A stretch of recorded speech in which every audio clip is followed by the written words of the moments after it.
What's up, boys? Welcome to episode 21 of Barstool Bitcoin. We have an exciting episode for you today, but firstly, happy Thanksgiving to all you Americans out there, and happy Black Friday at the time you are listening to this. It is Black Friday, so enjoy your shopping today, boys. Now, little house cleaning here. We're going to go over the picks from last week. Kraser is not with us today, but we have a very short intro for you, a couple news headlines, some house cleaning to get out of the way, and then we will kick it over to the interview we did with Chelsea Penner. Now, over the last 10 days, we've seen the crypto market endure a massive sell-off pretty much across the board. There's a number of reasons that have led to this bearish sentiment, and personally I think that we could be headed lower than this. I've been calling for 5k Bitcoin for a long time now, but we are pushing to those depressing levels, and there's been a pretty good amount of panic that has ensued so far. Now, the main factors to consider are the Bitcoin Cash fork, and that created a pretty contentious split in Bitcoin Cash on November 15th that resulted in Bitcoin ABC and Bitcoin SV, and as a result, the value of BCH has suffered pretty much just as much as the rest. Now, a lot of people are saying Bitcoin is broken, or for whatever reason, some analysts are forecasting another flash crash in the wake of this sell-off. There was a sell-off in the oil markets as well, but I think this is just a sign of the times. Markets around the world are pretty fragile, and they are susceptible to panic, and they are emotional, and crypto is no different. In fact, it's even more emotional. But let's take a look at the price action here. Over on CoinMarketCap, Bitcoin at the time of recording is sitting at 4503.86. So looking at the picks from last week, Big Kraser was indeed right. He took the under, I took the over. So producer Kraser was right. We'll give him credit where credit is due. However, with that said, we have a great interview with Chelsea Penner. Chelsea is a former model. She is a social media influencer, and she's big in the crypto space as well. So she had some funny stories, some crazy stories, and some very interesting perspectives on crypto. But we tried to record a video interview for you guys also, so you could take a look on YouTube.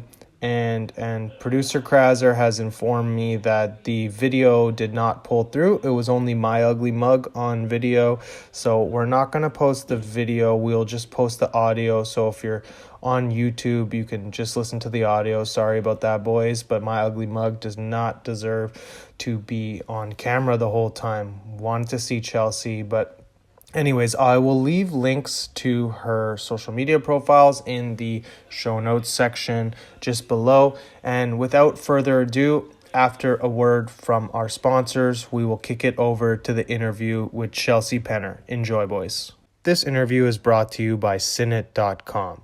For anyone who's serious about taking your crypto business to the next level, you can make more money in less time trading these signals. So visit SYNNIT.com today to take advantage of their special Black Friday discount. That's Sinit.com, SYNNIT.com for your one-stop shop to make more money in less time trading these signals. Visit Sinit.com today and enjoy the interview. We are live. Welcome to the show, ladies and gentlemen. We're with the crypto goddess, Chelsea Penner. Thank you for joining us today, Chelsea. Thank you for having me. I appreciate it. You're very welcome. I'm hoping that your picture is the main one in the frame when this edits out. And so you're a crypto investor, entrepreneur. You have a modeling background. I'm not sure what you were up to before that. So maybe you can tell us a little bit about your journey and how you were first introduced to Bitcoin and cryptocurrency? Sure, no problem. How far back do you want me to go before cryptocurrency? As far as you like. I'm sure you have a pretty interesting past. So if you want to tell some scandalous stories from your modeling career, that works too. Well, I definitely do have an interesting past. I would actually be able to write a novel, so I'm going to just give you some quick sound bites. I graduated from Portland State University with a communication degree, which means I know how to communicate really well with people, which actually got me into dating coaching and relationship coaching. I'm a love mentor. I've been an entrepreneur for about 15 years. And before that, I was on a lot of different stuff. I was a executive recruiter for a clinical pharmacist. I was a pharmaceutical sales rep. I think my first job was at Burgerville when I was like 16 years old. I've been a waitress. I've been in retail. So I've done a lot of different things. And my dad was always irritated with me for doing so many different things because he was always just one thing, a chemist all his life. So he never really understood. But doing all those different things just made me multifaceted about life. So I feel like I have a lot of knowledge in a lot of different areas. When I became an entrepreneur, the first time, I had my own studio as a personal trainer, and I was a life coach as well. And How old were you when that happened, if you don't mind me asking? oh, I don't want to give ages. I'll just tell you Okay, how long ago. no problem. Sure, that works. Um, that was about 12 years, 13, 15, almost 15 years ago. That was a long time ago. I had my own studio in Portland, Oregon, and I worked out like 6 hours a day. I was a little crazy. And I started modeling about 16 or so years ago. So I've been modeling for a long time as well. Modeling has never been like the number one thing that I do in my life. It has always been a paid hobby. And there's been some times as an entrepreneur that modeling really saved my butt because it can pay really well sometimes, although it's not as consistent as, your business or maybe a job. There's been times where, your business slows down as an entrepreneur. And I'm lucky I had modeling. Modeling has been a really interesting, I wouldn't say career, but it's been a very interesting life. You get invited to celebrity parties and you just get invited to certain things that, I normally probably wouldn't have been invited to in my life and had the network I normally wouldn't have had. It's been a blessing and a curse because people have a certain type of judgment and I guess assumptions about people that model. And I've always been educated. I've been one of the few, and I don't know why this is, but I've been one of the few models that was educated with a college degree and also had a corporate background. And so I would know if something was not right. Like I know if I was getting sexually harassed. And as an actress too, I was actually more sexually harassed as an actress than a model, believe it or not. So I would recognize this is sexual harassment because in the corporate world, human resources department would tell us so, but other models, I guess, for whatever reason, maybe didn't know, or I don't know. They just didn't have the same background. Maybe they didn't have the same backbone to stand up for themselves. So, I have always had somewhat of a backbone. So sometimes that keeps me from certain jobs in modeling. And I turned down Playboy. I was offered Playboy about 12 years ago, and I didn't want to pigeonhole myself. And I'm glad I didn't do it because I think my life would have been completely different. I think my life would have been more heavy into the modeling, and I don't know if I would have ever gotten to tech or cryptocurrency. So it's kind of interesting the choices we make in our life and how things turn out. So fast forward to LA. Because I was sexually harassed so much, I decided to start my own business. And I wanted to use technology. I wanted to use platform like a website and an app. And I was ahead of my time. I came up with the idea about 8 years ago for influencers, experts. And I kind of tried to think of a really good term for what an influencer would be. And I came up with influencer. So I was like one of the first people that used the word. I hadn't heard really anyone else use. And I would say to investors, it's this is a platform that connects influencers to people trying to get a hold of them. They said, what are influencers? What do you mean? And I said, well, it's just somebody that people look up to, you know, have a large following. And so I was just way ahead of my time because investors were like, I don't think people care about influencers. So I had a ton of challenges as a tech entrepreneur. And again, I was sexually harassed and have been sexually harassed all the time, thinking I would get away from that, you know, not going to acting auditions, but working on my own business as a CEO. But I actually probably got sexually harassed even more. So it took me a really long time to get to the place where I'm at now, where I finally hired a male CEO. And I love this like female empowerment, rah, rah, like women can do everything. We can. However, it's mostly men in business, and it's mostly men that are investors. And yes, there's some female investors, but they're so hard to find because there just aren't as many. So we're challenged as women as an entrepreneur more than a man would be. In fact, I have a team that's full of men. They're all men, and most of them are minorities, Indian and African American and mixed.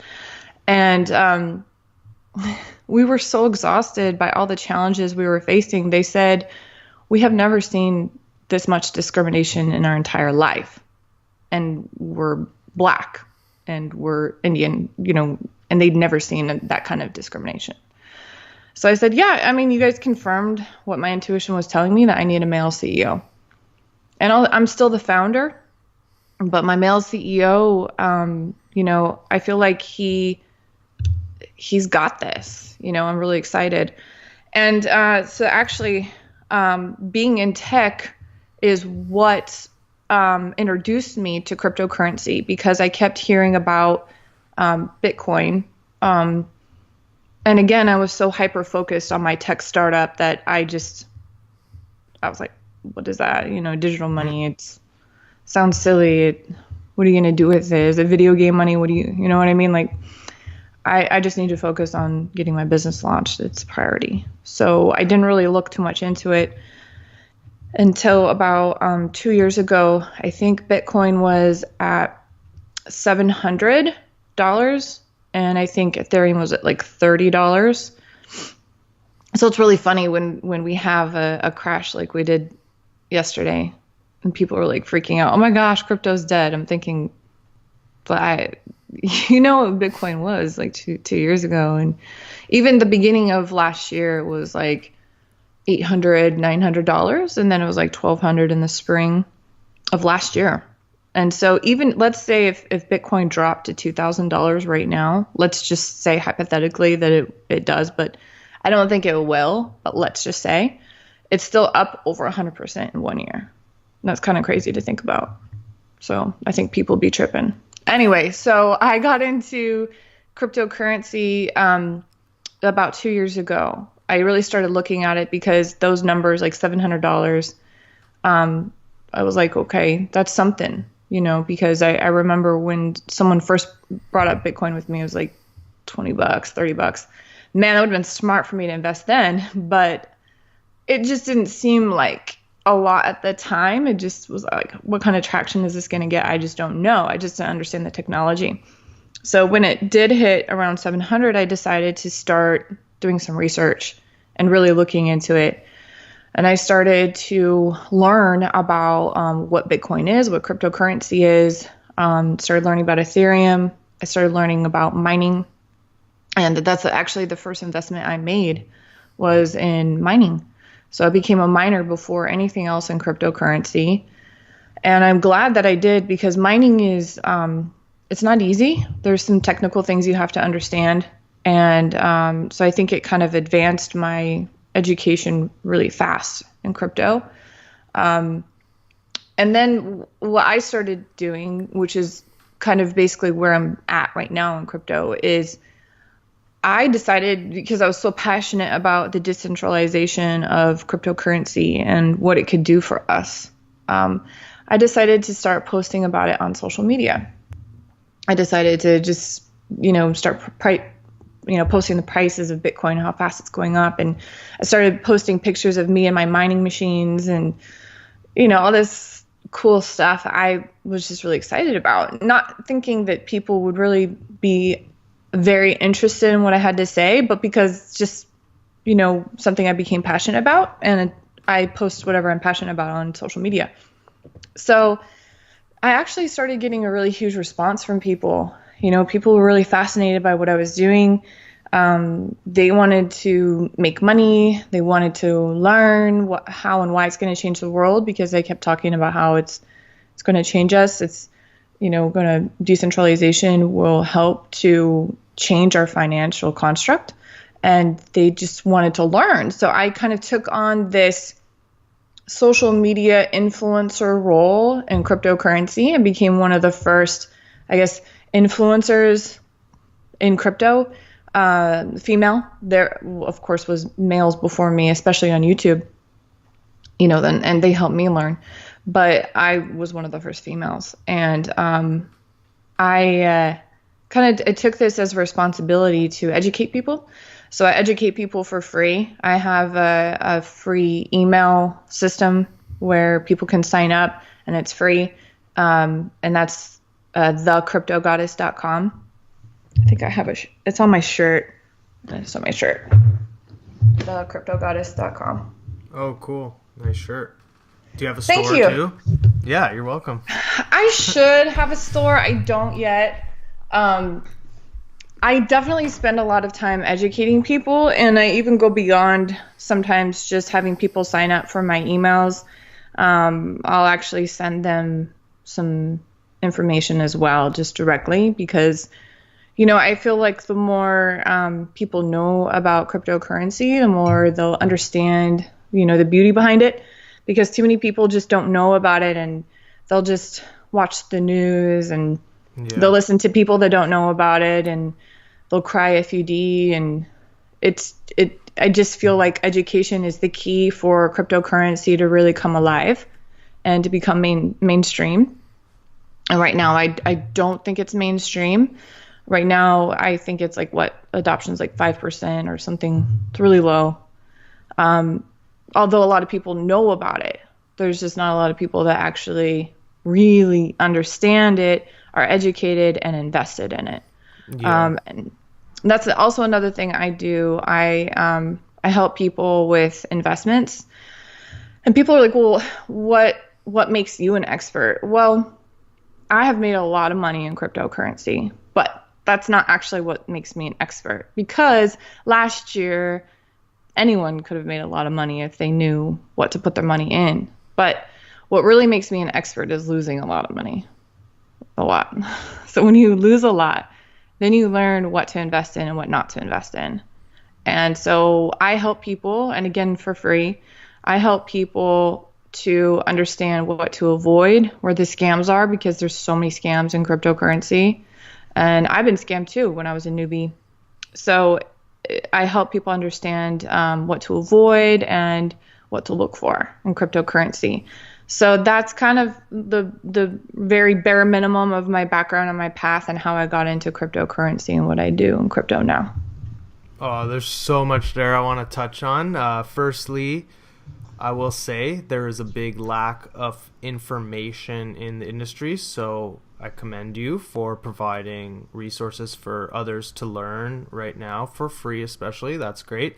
And for those of you listening to this, it is we are recording this on November 15th, so the flash crash that Chelsea was speaking about is the crash from 6,500 range to now trading in the low 5K range. But what do you think about all of this, bear market, people saying it's a bear market, but really it's just a correction and accumulation phase. Like you said, long term Bitcoin is up significantly.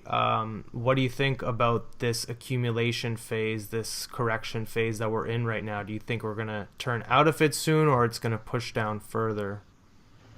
Well, I want to start with saying that no one has a crystal ball. And if they did, they would be the richest person in the world. So no one knows 100%. This is just opinion based on me being in crypto for 2 years, which, you know, honestly isn't that long because cryptocurrency, Bitcoin specifically, has been around since 2009. But I feel like that last year Bitcoin went up like unhealthily fast. And the reason why is because a lot of people had FOMO. They had fear of missing out. And a lot of mainstream people that had no education of what Bitcoin was saw these numbers starting to move and decided to invest a lot in it. And then they got scared when it corrected a little bit. And because they don't know anything, then all these mass amount of people pull money out. And not only that, but the people that have been in Bitcoin for a long time saw how fast it was going up. And again, if you'd been in it since early, 2010, 2011, you would be a little freaked out by how fast it went up too, because it just seemed like, what is going on? Like, this isn't right. So people that were veterans pulled out because they knew it was unhealthy. They knew that was an unhealthy speed. We're moving at a much healthier speed this year. And it's funny because people just want to focus on the negative. They want to focus on what it was in December and then what it is now. But again, you have to look at like the long term. The long term is it's steadily going up. So the flash crash that we were just talking about, that's probably just due to the Bitcoin Cash fork from today. And the reason why, and again, it's just speculation because no one knows why the billions of dollars flooded out of the market. But the Bitcoin Cash fork is today, and there is a theory that Bitcoin value would go down if certain number of miners pulled out of Bitcoin and started mining the new Bitcoin Cash fork. So I think a lot of people pulled out in anticipation of that, not really knowing what will happen. And there could be other reasons too. A lot of people want to put money into other stuff right now temporarily, and then maybe put it back. There's a ton of stuff going on, and I'm actually friends with whales that like to have fun manipulating the market as well, and like to have fun shorting the market in futures. And there's just so many different factors, but ultimately you have to understand that long term, Bitcoin is up a lot, and it keeps going up a lot. And yeah, there's corrections and there's ups and downs, but that's what helps traders make money. I'm not personally a trader myself because it's too stressful for me. My cortisol levels get unhealthily high. But I have strategies that I hope my people understand that follow me on social media. I can help people with some basics, and I also help them understand that if they don't know trading very well, they probably will lose some money. So sometimes it's better to have a professional trader trade money for you, or you can just throw in like 10 or 20 bucks or something and just play around with it and learn, just throw in money that you can lose, what I call gamble money, and just start playing with it and you will learn on your own. It's basics of buy low and sell high. But the problem is the emotions. And that's why professional traders are really good if you can hire them, because they've mastered the emotions behind it. And right now with this flash crash, if you're a master trader or a master investor like Warren Buffett, you buy. Warren Buffett is such a smart investor, obviously. He invested in a lot of companies that just tanked during the recession, such as Bank of America. Bank of America tanked. He looked at it like, that looks like it's going to die, and there's blood in the streets, but it's too big to fail, so I'm going to invest. So if you think like that, then you'll always come out ahead like he does every time. Yep. Every time. Be greedy when people are fearful, and be fearful when people are greedy. Usually Yeah, you and make money in the buy. And you know that Wall Street, the big banks, are buying up all of this sell-off. This is a liquidity grab at 5K. always, every time. The smart investors always buy low. And sometimes they actually try to crash it themselves to buy low. Because I actually knew one person specifically that sold like $500 million worth of Bitcoin to drop the price a little to buy more. Yeah, there's so much manipulation in the market, and with your background in modeling and entertainment, acting, do you see a lot of your peers or the people in those circles are starting to adopt the technology, or it's still too clunky for them? No, I don't really at all. Sometimes they ask me for information and I'll send them information. I don't even know if they ever got to reading it or watching it or anything. Yeah, they tell their like publicists, go read this shit. Yeah. But I mean, some have. Even Kim Kardashian, she was had gifted a Bitcoin, right? something like And that. then There she was like a tweeted tweet it or something. Yeah. Yeah. There was a tweet, we're into Bitcoin now or something like I that. think it was Charlie Lee or someone who owned one of the top 10 market cap coins who gave her like one Bitcoin and a physical Bitcoin, and then she tweeted it. I remember that like a few months back. Yeah. So I don't think they know and understand it. They're really hyper focused because being in entertainment and modeling, there is a lot of focus you have to have on building a brand and doing photo shoots and looking good. And just the upkeep of looking good alone is like a full-time job. And so it can be very time consuming. And then thinking, oh, I have to learn a new skill or I have to learn something new is just exhausting to them. It was exhausting to me too, but it's worth it. I just found ways to put it in my schedule. And this is what I do. And I don't know why not a lot of other people in my industry do it. But what I did learning about crypto is I'd listen to podcasts or YouTube videos or whatever I could, audiobooks. I would listen to it while I was like getting ready, while I was like doing lotions and getting my makeup on and doing my hair. And sometimes that's like an hour, 2 hour long process, especially if you're getting ready. If you're getting ready for a photo shoot, it can take like 3 hours. Wow. It's a long process. So learning something while you're doing that, to me, it's common sense and it makes sense. I've always been a student. I've always wanted to learn. And that all started, in the finance world, it all started with Rich Dad, Poor Dad. And ever since I got my hands on that, I haven't stopped. It's so fascinating to me. It was a complete mindset change. And once I had that mindset change, then I just kept growing and growing. But before I had the mindset change, I was kind of just stuck in that,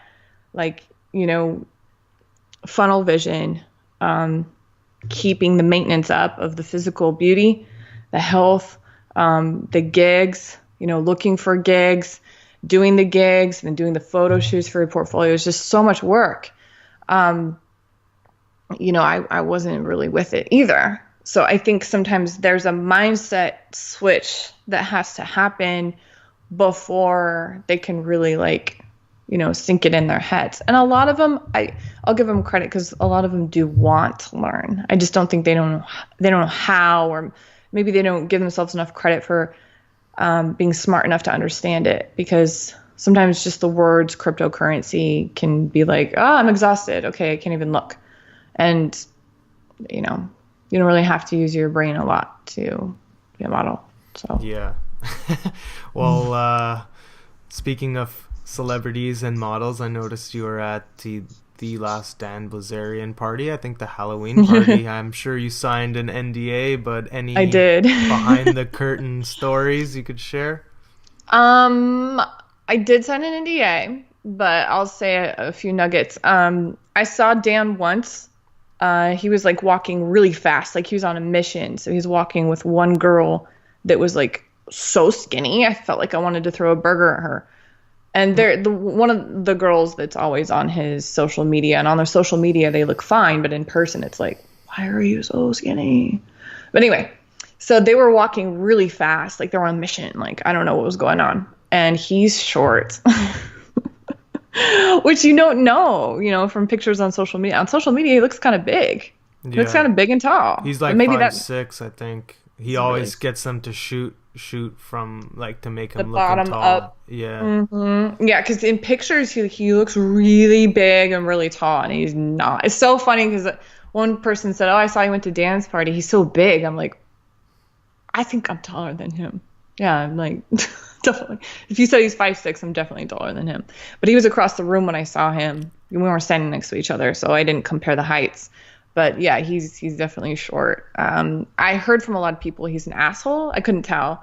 I walked past him when I was at the entrance, and my friend that I was with, she was like, "Oh yeah, that was Dan right there, looking at us." And I was like, "Where?" I didn't even notice. And I think it's because he was so short. I think like that's the only thing I could think. So hopefully you're not breaching your NDA right now. I hope not either. And then, but he knows how to throw a party.